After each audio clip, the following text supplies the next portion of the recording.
नमस्कार, आप देख रहे हैं देश न्यूज। मैं हूं आपके साथ सूरज पाठक। हमारे खास कार्यक्रम डिबेट में आपका स्वागत है। डिबेट में आज हम बात करने वाले हैं मैदान में महारथी। दरअसल देश भर में लोकसभा चुनाव का श्री गणेश हो गया है। आज से पहले चरण के लिए नामांकन की प्रक्रिया शुरू हो गई है। पहले चरण में मध्य प्रदेश की 29 में से 6 लोकसभा सीटों के लिए नामांकन पत्र दाखिल करने की प्रक्रिया शुरू की गई। इसमें छिंदवाड़ा जैसी सबसे हॉट सीट भी शामिल है। निर्वाचन कार्यक्रम के अनुसार यहां पहले चरण में 19 अप्रैल को मतदान होगा। दरअसल मध्य प्रदेश की जिन 6 लोकसभा सीटों पर आज से नामांकन प्रक्रिया शुरू हुई है उसमें महाकौशल की 4 सीटें, जबलपुर, बालाघाट, मंडला और छिंदवाड़ा शामिल है और विंध्य क्षेत्र की 2 सीटें, शहडोल और सीधी लोकसभा सीट शामिल है। इन सभी 6 सीटों पर नामांकन की प्रक्रिया शुरू की गई और नामांकन प्रस्तुत करने की अंतिम तिथि 27 मार्च और 30 मार्च को नामांकन वापस लिए जा सकेंगे। मध्य प्रदेश में 19 अप्रैल को पहले चरण के मतदान वाली 6 सीटों में से 3 सीटों पर अभी कांग्रेस के उम्मीदवारों का ऐलान नहीं हुआ है। वैसे मध्य प्रदेश की कुल 18 सीटों पर कांग्रेस के टिकट फाइनल नहीं हो पाए हैं और भारतीय जनता पार्टी ने अपने सभी सीटों पर 29 उम्मीदवारों के नाम का ऐलान कर दिया है। कांग्रेस के दिग्गज नेता कमलनाथ के बेटे नकुलनाथ के खिलाफ भारतीय जनता पार्टी ने अपने नगर अध्यक्ष विवेक बंटी साहू को मैदान में उतारा है। नकुलनाथ फिलहाल छिंदवाड़ा सीट से सांसद हैं और एक बार फिर अपनी किस्मत आजमा रहे हैं। आदिवासियों के लिए आरक्षित मंडला सीट पर केंद्रीय मंत्री फग्गन सिंह कुलस्ते का मुकाबला कांग्रेस के विधायक ओमकार सिंह मरकाम से है और जबलपुर से भारतीय जनता पार्टी ने इस बार नए चेहरे को मैदान में उतारा है। 4 बार के सांसद रहे राकेश सिंह विधानसभा चुनाव में जीतकर मंत्री बनने के बाद प्रदेश महासचिव आशीष दुबे को जबलपुर सीट से अपना उम्मीदवार बनाया है। कांग्रेस ने जबलपुर से अभी तक अपने उम्मीदवार के नाम का ऐलान नहीं किया। फिलहाल तीनों सीट जबलपुर, बालाघाट और शहडोल के चुनावी मुकाबले की तस्वीर अभी अधूरी है। इन सीटों पर कांग्रेस ने अपने प्रत्याशी घोषित नहीं किए हैं। भारतीय जनता पार्टी 29 सीटों पर प्रत्याशी घोषित कर चुकी है। नामांकन की प्रक्रिया शुरू हो गई है और लोकसभा चुनाव का श्री गणेश हो गया है। मध्य प्रदेश की 6 सीटें पहले चरण में जहां मतदान होना है। किसकी क्या तैयारी है, बाकी 29 सीट को लेकर के मुकाबले की तस्वीर कब तक साफ होने की संभावना है, तमाम कयास हैं, उन कयासों में कितनी सच्चाई है और उन सच्चाइयों के साथ साथ सबसे बड़ी बात कि जो अटकलें हैं उन अटकलों को कब विराम मिलने वाला है, इन मुद्दों पर हम चर्चा करेंगे। चर्चा में खास मेहमान हमारे साथ हैं, आपका परिचय कराते हैं। हमारे साथ हैं कांग्रेस प्रवक्ता नितिन दुबे जी। नितिन दुबे जी, आपका स्वागत है देश न्यूज में। और साथ ही हमारे साथ हैं राजनीतिक विश्लेषक सुरेंद्र शर्मा जी। सुरेंद्र शर्मा जी, आपका भी स्वागत करते हैं। सबसे पहले नितिन जी, आपके पास आना चाहूँगा कि भारतीय जनता पार्टी के 29 प्रत्याशी मैदान में हैं। एक सीट कांग्रेस ने छोड़ रखी है, खजुराहो की सीट। 28 प्रत्याशी मैदान में होना चाहिए थे, 10 प्रत्याशी मैदान में हैं। 10 प्रत्याशियों की घोषणा नहीं हुई है। नामांकन की प्रक्रिया जिन 6 सीटों पर शुरू हो गई उसमें केवल 3 सीटों पर कांग्रेस के प्रत्याशी हैं। आखिर देर की वजह क्या है? देखिए, अभी भारत न्याय यात्रा जो है समाप्त हुई है और टिकट पहले फाइनल कर देना या बाद में कर देना ये जीत का पैमाना नहीं होता है। अब मीडिया तो जो है, देखिए एक बात बताएं सूरज जी, आप जी कुछ टीवी चैनल सर्वे चालू कर दिया, दोनों ही दल के कैंडिडेट घोषित नहीं हुए और उनका सर्वे स्टार्ट हो गया। हाँ। अब आप बताइए कि ये क्या तुक है? नहीं, ये तो मीडिया का जब काम है। कैंडिडेट ही घोषित नहीं है ना वो हाँ, ठीक है। हाँ। आप अध्ययन जब करेंगे कि जब मैदान में व्यक्ति होगा, कौन आता है किस दल से, हाँ। जब वो कैंडिडेट ही मैदान में नहीं है, हाँ। तो अध्ययन किस काम का? कयास तो मीडिया लगाती है ना। तजुर्बे के हाँ। कयास तो अलग बात है, लेकिन विश्लेषण एक अलग बात है। हाँ। कयास तो कोई भी लगा सकता है, लेकिन विश्लेषण बौद्धिक स्तर का व्यक्ति, उस फील्ड का जानकार यानी पत्रकार, विश्लेषण लगा सकता है। कयास तो आम जनता भी लगा सकती है। हाँ। कयास अलग बात है, विश्लेषण अलग बात है। हाँ। तो मैं इसमें मीडिया को कटघरे में शामिल नहीं कर रहा हूं, लेकिन बहुत जल्दबाजी भी ठीक नहीं है। लेकिन आज नामांकन प्रक्रिया शुरू हो गई है। नामांकन प्रक्रिया शुरू होगी कम से कम उन सीटों पर जहां 6 सीटें जहां पर मुकाबले की तस्वीर 3 सीटों पर साफ है, बाकी 3 सीटों पर, क्योंकि 27 तारीख नामांकन भरने की आखिरी तारीख है, आज 20 तारीख हो गई है। 7 दिन। जी हाँ, मैं आपकी बात से सहमत हूं जी कि जल्दी टिकट घोषित होने से प्रत्याशी को जो है काम करने का मौका मिलता है, जी, कार्यकर्ताओं को काम करने का मौका मिलता है, इसमें कोई दो राय नहीं है। बड़ी स्पष्ट बात मैं कहना चाह रहा हूं यहाँ आपसे। लेकिन अगर कहीं देर हो रही है, हाँ, तो देर के भी कारण हो सकते हैं। कई जगह कैंडिडेट चाहते हैं कि यहाँ से हम लड़ना चाहते हैं और हर दल में ऐसा होता है। हाँ। यहाँ से हम लड़ना चाहते हैं, यहाँ से हम लड़ना चाहते हैं। तो पार्टी हाईकमान और जो समिति है, हाँ। वो ये आखिर में तय करेगी कि हमको जनहित के लिए कौन उम्मीदवार देना चाहिए। आपको एक क्या कुछ जानकारी सीटों पर है ऐसी कि कल स्थिति भी की है नितिन कल जी, की मेरा सवाल है कि क्या कुछ सीटों पर ऐसी स्थिति भी है कि जहां पार्टी चाहती है किसी को चुनाव लड़ाना और वो व्यक्ति खुद चुनाव लड़ना नहीं चाहते? देखिए, मध्य प्रदेश में या देश में ऐसी बात अभी तक सामने नहीं आई हम्म। कि कोई कैंडिडेट कहे हम्म। कि मैं चुनाव नहीं लड़ना चाहता और पार्टी लड़ाना चाहती है। हाँ। अब बात अगर आपका इशारा कुछ वरिष्ठ नेताओं पर है, जी। तो देखिए मैं आपको खुलकर मैं बताना चाहता हूं हाँ। कि माननीय कमलनाथ जी पहले ही घोषणा कर चुके थे हाँ। कि मैं नहीं नकुलनाथ चुनाव लड़ेंगे। दिग्विजय सिंह जी पहले ही कह चुके थे कि मैं राज्यसभा में हूं, हाँ। और अभी मेरा कार्यकाल है और चुनाव नए व्यक्तियों को मौका देना चाहिए, ये हमारे दोनों वरिष्ठ नेता कह चुके हैं। हाँ। और इस बात का स्वागत है हाँ। कि नई पीढ़ी को मौका मिलना चाहिए। अब कल जो है मीटिंग हुई है, हाँ। छत्तीसगढ़, मध्य प्रदेश और प्रदेशों पर बारी बारी मंथन हुआ है। हाँ। और टिकट भी फाइनल हो चुके हैं। हाँ। लगभग सभी जगह पे जी।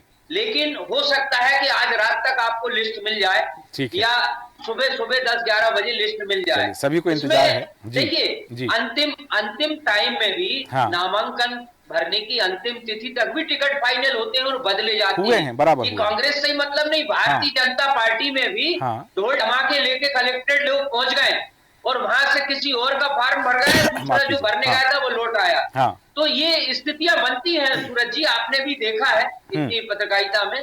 तो ये राजनीतिक परिस्थितियां हैं, इसमें कोई डरना और भय और कैंडिडेट नहीं लड़ना चाहते ऐसी कोई बात नहीं। ठीक है, वापस आता हूं आपके पास में। जैसा कि आपने स्पष्ट किया कि कोई भय नहीं है, कोई इस तरह की हताशा नहीं है और इस तरह की कोई चीज़ें नहीं हैं, लेकिन वापस आऊँगा आपके पास में। सुरेंद्र शर्मा जी, आपके पास आना चाहूँगा कि जिस तरह से हम बात कर रहे हैं कि मध्य प्रदेश में लोकसभा चुनाव का आगाज़ हो चुका है, मध्य प्रदेश की 6 सीटों पर नामांकन प्रक्रिया शुरू हो चुकी है। इन सब के बावजूद भी यदि हम तैयारी को देखें तो एक तरफ भारतीय जनता पार्टी है। क्या भारतीय जनता पार्टी की जो रणनीति है, जो रीति नीति है, वो ये कहती है कि जैसे कि कांग्रेस ने इस बार भी विधानसभा चुनाव की तरह इस बार भी कहा था कि हम सबसे पहले प्रत्याशियों की सूची जारी करेंगे, लेकिन भारतीय जनता पार्टी इस मामले में बाजी मार गई और पहले उन्होंने सूची जारी कर दी।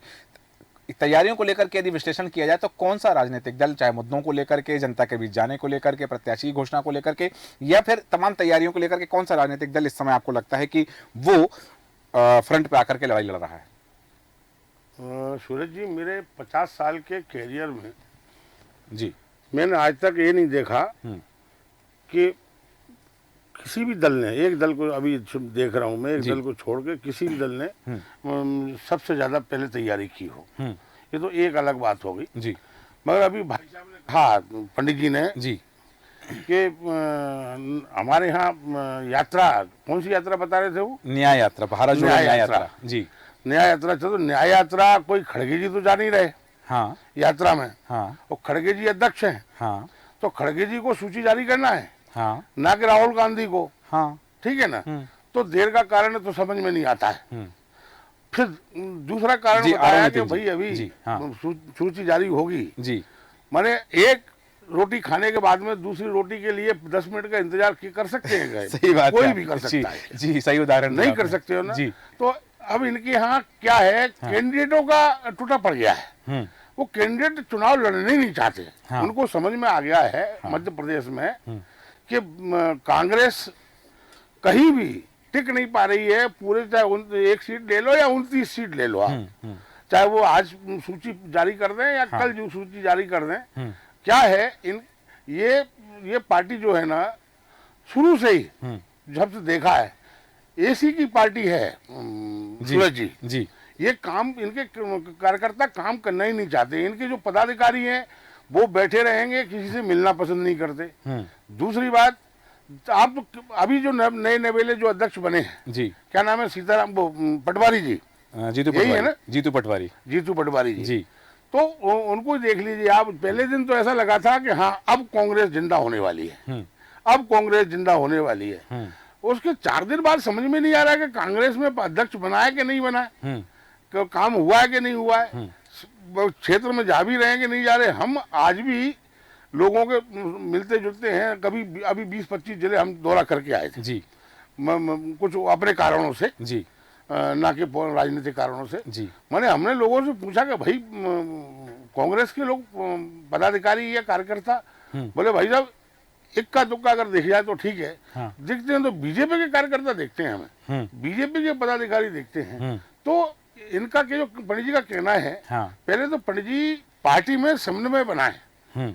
जब तक पार्टी में समन्वय नहीं बनेगा, जब तक हम कोई भी काम, घर का भी कोई काम करते हैं अपन, हाँ, एक छोटा सा काम कर रहे हैं तो सब बैठ के समन्वय बनाते हैं जी कि भैया ये कर सकते हैं, कि तू कितना कंट्रीब्यूशन करेगा, तू कितना करेगा। यहाँ कंट्रीब्यूशन का नाम नहीं है, अगर एक कर रहा है तो एक ही लगा रहेगा और बाकी कोई नहीं करेगा। आप भोपाल में, मध्य प्रदेश में देख लीजिए आप, मध्य प्रदेश में पिछले 2003 से जब से दिग्विजय सिंह की सरकार गई है जी, इसके बाद से आप कोई बड़ा आंदोलन किया हो या कोई बड़ा मध्य प्रदेश में पदाधिकारी घूमे हो, आप जब ये कांग्रेस कमेटी में माने जो पुराने पदाधिकारी, अब तो शायद अभी बने नहीं है, पुराने पदाधिकारी सिर्फ सोने के अलावा कोई काम ही नहीं किया। तो कैसे आप मतलब कह सकते हो कि हम कैंडिडेट उतार रहे हैं और कैंडिडेट आ जाएंगे, और अभी आज 6 लोग पर्चा भर रहे हैं और अभी सूची जारी नहीं हुई उनके, उनमें 3 की जी। तो ये कारण है कांग्रेस का डूबने का, और कोई कारण नहीं। चलिए ठीक है, वापस आता हूँ आपके पास। इस तरह से आपने कहा कि कांग्रेस जिन तैयारियों के साथ है वो तैयारियां आधी अधूरी नजर आ रही हैं, और जैसे कि हालांकि नितिन जी ने कहा कि आखिरी मौके पर भी प्रत्याशियों की सूची का या प्रत्याशियों के नाम की घोषणा हो जाती है। नितिन जी, आप कुछ कहना चाह रहे थे, वापस आऊंगा, लेकिन इस समय फोन लाइन पे हमारे साथ बने हुए हैं भारतीय जनता पार्टी के प्रवक्ता प्रदीप राजौरिया जी। प्रदीप जी, बहुत स्वागत है देश न्यूज में आपका। नमस्कार। नमस्कार जी। जिस तरह से बात कर रहे हैं हम तैयारियों को लेकर कि मध्य प्रदेश की 6 सीटों पर नामांकन की प्रक्रिया शुरू हो गई है और लोकसभा चुनाव का श्री गणेश हो गया, यह प्रचंड आरंभ हुआ है, आरंभ प्रचंड है। तो अब ऐसी स्थिति में जहां अभी उन 6 सीटों में से 3 सीटों पर मुकाबले की तस्वीर साफ है, भारतीय जनता पार्टी ने उन 3 सीटों पर तो मुकाबला किस नीति, किस रणनीति के तहत, किस तरह के वक्तव्यों के तहत करना है, ठीक है, लेकिन अब चूंकि कांग्रेस के प्रवक्ता जो कह रहे हैं कि सूची आएगी और आखिरी समय से पहले भी आ सकती है, लेकिन अभी मध्य प्रदेश की उन 3 सीटों पर जहां नामांकन की प्रक्रिया शुरू हो गई है, 27 तारीख आखिरी तारीख है नामांकन दाखिल करने की, 30 तारीख नामांकन वापस लेने की अंतिम तारीख है। ऐसी स्थिति में उन 3 सीटों पर आपकी रणनीति क्या है जहां कांग्रेस के प्रत्याशी घोषित नहीं है?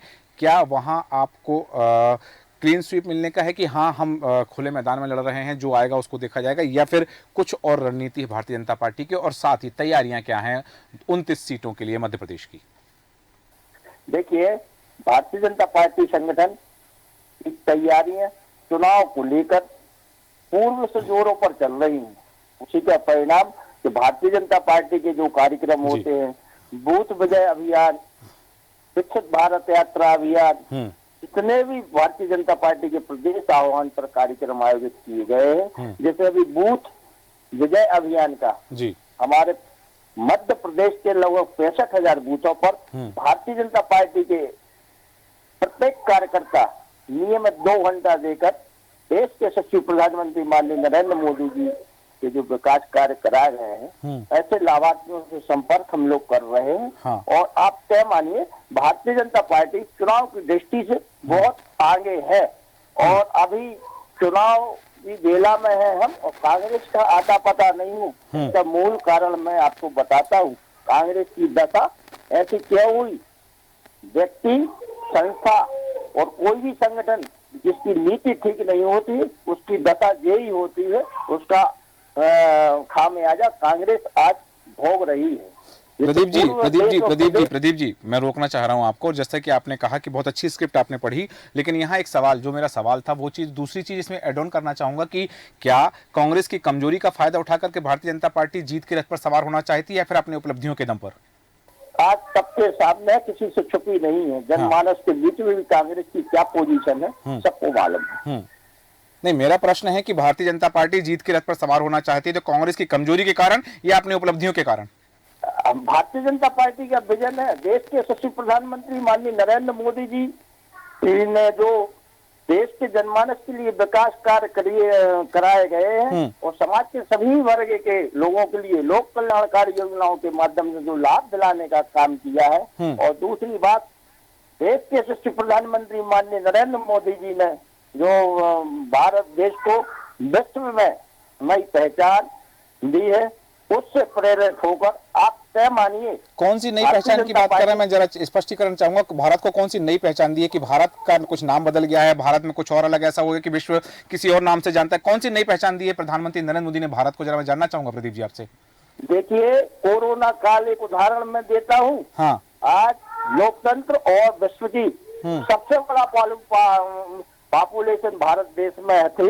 उस समय यदि और कोई भारतीय जनता पार्टी के अलावा और किसी की सरकार होती, लेने के देने पड़ जाती थी।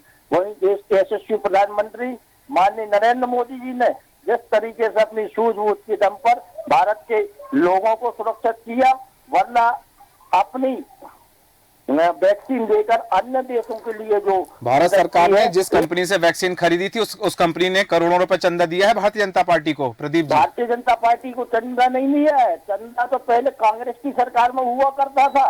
इलेक्टोरल बॉन्ड की बात कर रहा हूँ प्रदीप जी, मैं इलेक्टोरल बॉन्ड के तहत जो चंदा मिला उसकी बात कर रहा हूँ। देखिए, मैं बॉन्डी की बात कर रहा हूँ। देश में 303 सांसद हैं भारतीय जनता पार्टी के। हाँ। वहाँ विपक्ष में देखिए आप। हाँ। यदि हम लोगों को 6,000 करोड़ रुपए बॉन्ड में मिले हैं, तो आप विपक्ष का तो देखिए आप 14,000 करोड़ लेने को कहाँ से आए इनके पास पैसे? आप इनसे बात कीजिए ये ना। बॉन्ड के तहत आए हैं ये आंकड़े, आप बॉन्ड के बता रहे हैं प्रदीप जी कि 14,000 करोड़ विपक्ष को मिला है? पूरे विपक्ष का आप एग्जैक्ट जोड़ लगाएंगे हाँ। तो 14,000 करोड़ लगभग रहेगा। नहीं, मतलब कांग्रेस को जितना मिला है, टीएमसी को, क्योंकि सेकंड नंबर पर तो टीएमसी है। चलिए, हम चूंकि हम बॉन्ड इलेक्ट्रॉल बॉन्ड पर बात नहीं कर रहे हैं, वापस आऊंगा आपके पास में।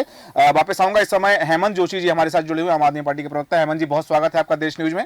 और हेमंत जी, मैं बात करना चाहूंगा कि मध्य प्रदेश की 29 सीटों की बात कर रहे हैं, जिनमें से 6 सीटों पर आज नामांकन की प्रक्रिया शुरू हो गई है। लेकिन आप जिस गठबंधन के साथ हैं उस गठबंधन ने अभी तक, हालांकि आपका स्पष्ट है कि आम आदमी पार्टी मध्य प्रदेश पर चुनाव नहीं लड़ेगी, गठबंधन के तहत आपने मौका दिया है कांग्रेस को कि कांग्रेस 28 सीटों पर चुनाव लड़े, एक सीट पर सपा चुनाव लड़ रही है। लेकिन कम से कम वो 6 सीट जहां नामांकन की प्रक्रिया आज से शुरू हो गई है, वहां पर अब तक क्या आपको लगता है कि प्रत्याशियों का चयन हो जाना चाहिए था, प्रत्याशी की घोषणा हो जानी चाहिए थी ताकि उनको समय मिल पाता? देखिए, काम करने वाले के लिए तो कम समय में भी बहुत अच्छा परफॉर्मेंस कर सकते हैं जी। ठीक है, थोड़ी सी प्रक्रिया में टाइम लेट हो रहा है जी, पर बाकी के सब कुछ कंप्लीट हो जाएगा। हाँ। और भारतीय जनता पार्टी की हालत 2004 में जैसे इंडिया साइनिंग वाला एपिसोड हुआ था उसी टाइप की होगी। इंडिया शाइनिंग का जो हश्र हुआ था, आपको लगता है कि ये वर्तमान में ये तमाम चीजें वैसी होने वाली है? लेकिन यहाँ सबसे बड़ी बात है कि हम, चलिए ठीक है, प्रत्याशी घोषित नहीं हुए हैं, हम यदि मुद्दों की बात कर लें तो किन मुद्दों को लेकर के आप कांग्रेस के प्रत्याशियों के साथ आपके कार्यकर्ता प्रचार करने जा रहे हैं जनता के बीच? देखिए, पिछले 20 सालों में भारतीय जनता पार्टी ने मध्य प्रदेश की क्या हालत कर दी। कूट कूट कर भ्रष्टाचार भरा हुआ है, बेरोजगारी है, शिक्षा के लिए कोई अच्छे ठीक से स्कूल नहीं है, सब प्राइवेटाइजेशन को कर दिया गया, ना अस्पताल है। हाँ। बेरोजगारी हो रही है, जो 2 करोड़ बेरोजगारी की बात करी थी, रोजगार देने की बात करी थी, आज क्या पोजीशन है यहाँ पर? तो ये मुद्दे हैं, ये जनता से जुड़े मुद्दे हैं। महंगाई जैसा मुद्दा है, महंगाई कितनी हालत खराब है यहाँ पर। भारतीय जनता पार्टी तो कह रही है कि मोदी की गारंटी पे चुनाव लड़ रहे हैं वो, कि जो मोदी जो कुछ कहेंगे वो पूरा करेंगे। ऐसी गारंटी किस काम की कि आम जनता का जीवन दुभर हो गया? ना वो बच्चे ढंग से बच्चों को शिक्षा दे पा रहा है, ना अस्पतालों का खर्चा कर पा रहा है, ना अपना घर का ठीक से विकास कर पा रहा है। कितनी महंगाई है! अरे बहुत हुई महंगाई की मार। अब की बार मोदी सरकार, उसके लेवल पे आपने वोट ले लिया पर महंगाई तो वहां पर और बढ़ती जा रही है। पहले ही कोरोना से आदमी परेशान था और अब महंगाई से परेशान है। चलिए ठीक है, आपने कहा कि मोदी की जो गारंटी की बात की जा रही, भारतीय जनता पार्टी करते हैं कि मोदी की गारंटी ही गारंटी है, कि गारंटी पूरी होने की गारंटी है। लेकिन इस पर भी आप सवाल खड़े कर रहे हैं। नितिन दुबे जी, आप कुछ कहना चाह रहे थे सुरेंद्र शर्मा जी के वक्तव्य पर, अपनी बात रखो। और मेरा सवाल भी यही है कि आज जो बात हो रही है कि प्रधानमंत्री नरेंद्र मोदी जो कहते हैं वो करते हैं, इसकी गारंटी खुद मोदी हैं, तो आप किस बात की गारंटी जनता को दिला पाएंगे? देखिए, इनकी कोई गारंटी नहीं है। आज आप सूरज जी देखेंगे, पहले मैं शर्मा जी की बात का जवाब दे दूं जी। देखिए शर्मा जी, ना कांग्रेस डूबी है और न डूबेगी। और दूसरी बात कि आज देश जो है महंगाई के दलदल में है, आज देश अपराध के दलदल में है, आज देश बेरोजगारी के दलदल में, आज जो है देश बेमनस्ता के चक्रव्यूह में हो जाती है। तो आप देखिए कि उसे किस तरह हिंदू मुसलमान का रंग दिया जाता है। इनके पास सांप्रदायिक उन्माद फैलाने के अलावा चुनाव जीतने का कोई माध्यम नहीं है। नितिन जी आपकी बात मैं एक चीज और जानना चाहूंगा। आपने कहा कि यहाँ मतभेद की बात हो रही, तो जातिगत जनगणना की बात तो कांग्रेस कर रही है। देखिए, जातिगत जनगणना उद्देश्य अलग है और सांप्रदायिक उन्माद पैदा करने का उद्देश्य अलग है। हाँ। राहुल जी ने सांप्रदायिक बात नहीं कही है। जातिगत जनगणना यानी सभी जातियों के लिए, ब्राह्मण है, क्षत्रिय है, वैश्य है, शूद्र है, मुस्लिम है, या मुस्लिमों में भी जो जातियां हैं, या सिखों में जो जातियां हैं, बौद्ध में है। नहीं, इसका जिक्र नहीं है। इसका जिक्र नहीं है कि सिया और सुन्नी की गणना होगी। इसका जिक्र नहीं है कि अहमदिया की गणना होगी। बात सीधी सी बात है, राहुल गांधी जो कह रहे हैं ओबीसी को फायदा मिले, ओबीसी के फायदे के लिए जातिगत जनगणना करना है। ना, ये बात जानना बहुत जरूरी है कि इस देश में किस जाति का कितना योगदान है और क्या संख्या है। उसके हिसाब से जो है सरकार नीति बनाएगी, ये अलग मुद्दा है। ये बात वही कांग्रेस कर रही है ना नितिन जी, जो कहती थी इंदिरा गांधी के समय पे कि जात पर ना पात पर मोहर लगेगी हाथ पर, वही कांग्रेस कर रही है ना जातिगत जनगणना की बात। अभी भी वही कांग्रेस है ना, जात पर ना पात पर मोहर लगेगी हाथ पर। बिल्कुल ये बात सही है, लेकिन जातिगत जनगणना को करने में दिक्कत क्या है? ये भारतीय जनता पार्टी उसको अलग रंग देना चाहती है। ये अगर कोई घटना हो जाए, कोई अपराध हो जाता है, तो इसको सांप्रदायिक रंग दे देते हैं। इसी तरह ये जातिगत जनगणना को भी गलत रूप में प्रेजेंट कर रहे हैं। क्यों नहीं कर दिया? दूसरी बात नितिन जी रोकना चाहूंगा। सुरेंद्र शर्मा जी ने एक सवाल किया है कि आज से 10 साल पहले तो आपकी सरकार रही है, लंबे समय तक कांग्रेस ने शासन किया है भारत पर, तो अब उस समय क्यों नहीं कर दी ये चीज फिर आपने? देखिए, जब जिस चीज की आवश्यकता होती है वो काम तभी होता है जो पहले आवश्यकता की नहीं मांग होती है। जो देश की मांग होती है। शर्मा जी, बात को समझिए आप। आप तो ये कहेंगे कि आज क्यों मोबाइल कंप्यूटर आया, 17 साल देश आजाद हुआ था, जब क्यों नहीं लेके आया? 10 साल पहले भी आ गया था। अरे तो भाई, 10 साल पहले ही आ गया था वो तो। लेकिन सब समय से होता है। नहीं, समय से नहीं होता है। जो है 16 साल में नहीं कर देते। 2 साल इंतजार करते हैं, 3 साल, जब वो 21 का होता है तभी होती है ना। तो हर चीज की एक प्रक्रिया है, उस प्रक्रिया के तहत ही काम होता है। ठीक है। आज 10 साल से मोदी सरकार थी, फिर ये फ्लाईओवर आज क्यों बने चुनाव के टाइम पर? आज इनकी घोषणाएं क्यों हुई? सीए आज लागू क्यों नहीं हुआ?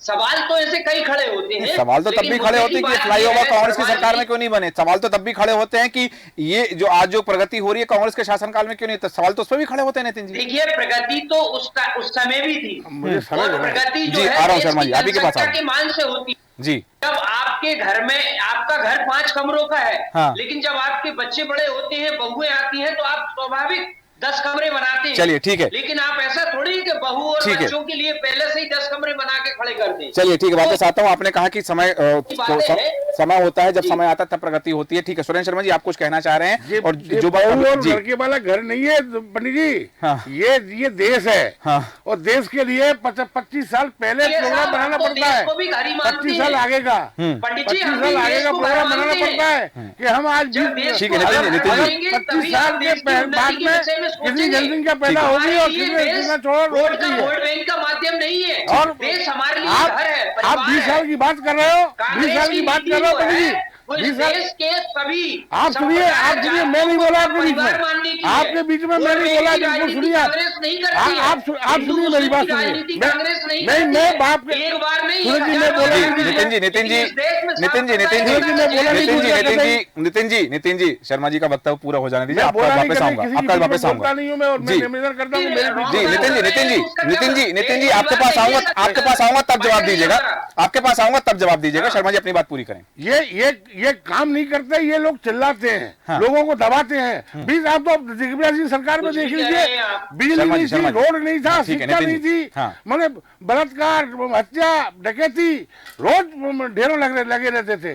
20 साल में मध्य प्रदेश की आप देख रहे हो सूरज जी हालत। मत बोलिए आप, और छोटे से बच्चे से पूछ लीजिए कि आज क्या हालत है।